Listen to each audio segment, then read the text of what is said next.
الرحيم والصلاة والسلام على أشرف المخلوقين سيدنا محمد وعلى آله وصحبه أجمعين. Louange à Allah, le tout miséricordieux, le très miséricordieux. Salut, paix sur notre bien-aimé Mohammed sallallahu alayhi wa sallam. Nous sommes, comme nous le savons tous, au début de la nouvelle année Hijr. Et le début donc de cette année correspond au mois de Muharram, donc ce premier mois de l'année donc Hijr, qui est le mois du rappel d'un des piliers les plus importants de notre religion, qui est également donc az-zakat, la zakat, c'est-à-dire l'aumône obligatoire. Ainsi donc az-zakat, c'est le quatrième pilier parmi les 5 piliers donc de l'islam. Il vient juste après la prière et avant le pèlerinage, ce qui montre sa grande importance. On les appelle donc piliers parce que l'islam ne tient debout qu'avec eux, comme un bâtiment qui ne peut exister sans que ses colonnes, sans que ses fondations ne soient solides. C'est l'un des piliers dont la structure se fissure ou s'effondre, d'où la nécessité d'en prendre soin des 5 piliers de notre religion.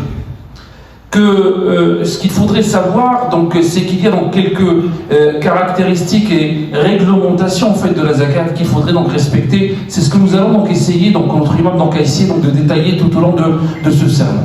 Que se passe-t-il si une personne abandonne az-zakat?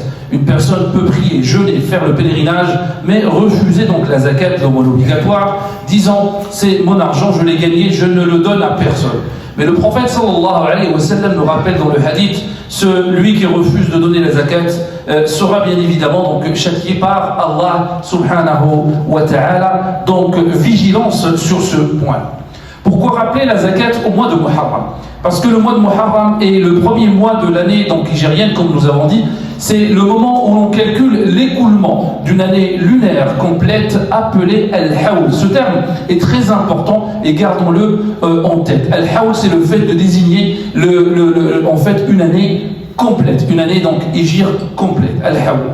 Celui qui avait donc atteint le nisab, donc c'est le deuxième mot qu'il faudrait donc que l'on maîtrise et que l'on garde en fait dans nos mémoires. Donc le nisab, c'est le seuil minimum donc imposable, donc à partir duquel nous devons donc s'acquitter de la zakat. Et celui-là, bien évidemment, donc il peut correspondre à ce mois béni donc de Muharram, mais bien évidemment chacun a une période de référence dans cette année donc hijr, à savoir que al-hawl pour une personne n'est pas la même chose pour l'autre personne, c'est-à-dire que à partir du moment je dois m'acquitter en fait de la zakat, si j'ai toutes les conditions, donc à ce moment-là, donc bien évidemment, donc il faudrait donc la première chose c'est al-hawl, la deuxième chose c'est al-nisab, le seuil minimum que nous allons citer donc tout de suite. Al-nisab, donc on a dit, donc c'est le seuil minimum de richesse au-delà duquel az-zakat est obligatoire pour la personne. Aujourd'hui, ça correspond, et ça ne bouge pas, ça correspond à environ donc 85 grammes, donc l'équivalent de 85 grammes d'or. Donc là, 5 grammes d'or, en fait, ça ne bouge pas. Donc on parle du matériau, donc l'or. Et notre imam nous rappelle quelque chose aussi donc d'indispensable, c'est de connaître en fait les priorités religieuses. Ils sont en fait au nombre de 4. La première chose, donc ce qu'on appelle en fait al-arkan, donc il y a les piliers, comme ce qu'on a cité, donc les piliers de l'islam. La deuxième chose, c'est al-fara'id, c'est-à-dire les obligations. Je dois obligatoirement donc accomplir la prière. La troisième chose, c'est as-sunan al-mu'akkada, ce sont les sunnas en fait avérés sur le prophète sallallahu alayhi wa sallam. Et la quatrième priorité, c'est al-mustahabbat, donc dans l'ordre. Donc mustahabbat, c'est tout ce qui est acte surrogatoire. Donc il faudrait que chacun d'entre nous, bien sûr, donc priorise, car al-arkan, les piliers sont plus importants que al-fara'id, et ainsi de suite, c'est-à-dire les obligations.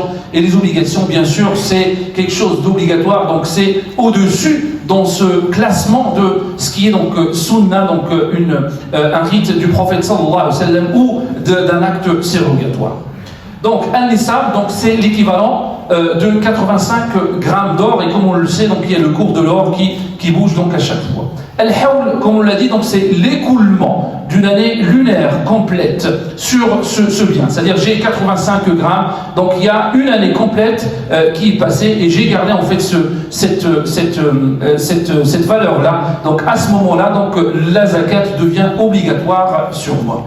Donc si une personne, par exemple, possède une réchette qui atteint donc le nisab, on a dit le nisab c'est le seuil minimal, et qu'une année lunaire s'est écoulée, au mois de Muharram ou à un autre mois, donc elle doit s'acquitter de 2,5% de cette richesse, soit l'équivalent, si on prend l'exemple, mais ce n'est pas un exemple en fait à prendre en considération.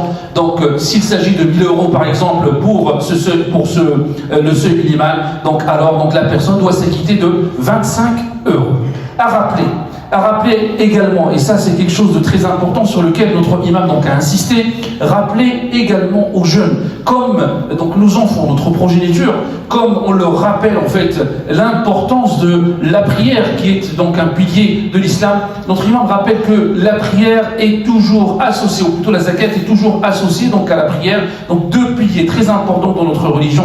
Il faudrait également qu'on leur rappelle l'importance de cette obligation, de ce pilier de l'islam qui est la zakat, et leur expliquer en fait les conditions donc de la zakat de la même manière que la prière.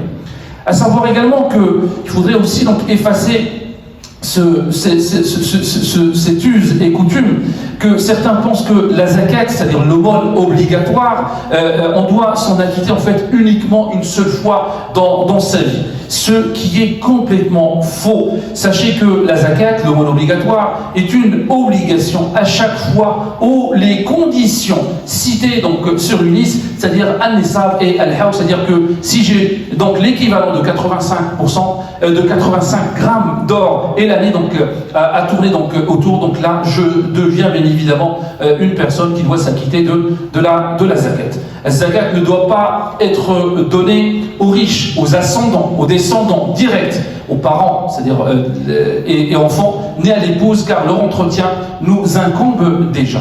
Et à qui doit-on donc donner donc la zakat obligatoire, l'aumône obligatoire, az-zakat?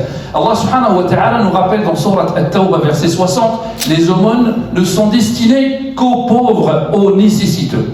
Il y a donc 8 catégories mentionnées dans le noble Coran qui incluent notamment ces personnes-là. Donc la première catégorie, ou plutôt la première type de personne, donc le pauvre, qui ne trouve même pas de quoi vivre.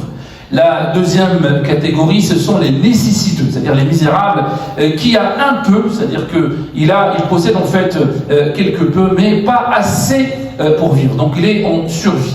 La troisième catégorie de personnes, c'est le surendetté, c'est-à-dire la personne endettée pour une cause licite. À ce moment-là, bien évidemment, il devient une personne à qui donc la zakat peut être donnée. La quatrième personne, un voyageur en difficulté, c'est-à-dire coupé de ses ressources. Et là, bien sûr, donc il devient une personne à qui la zakat peut être donnée.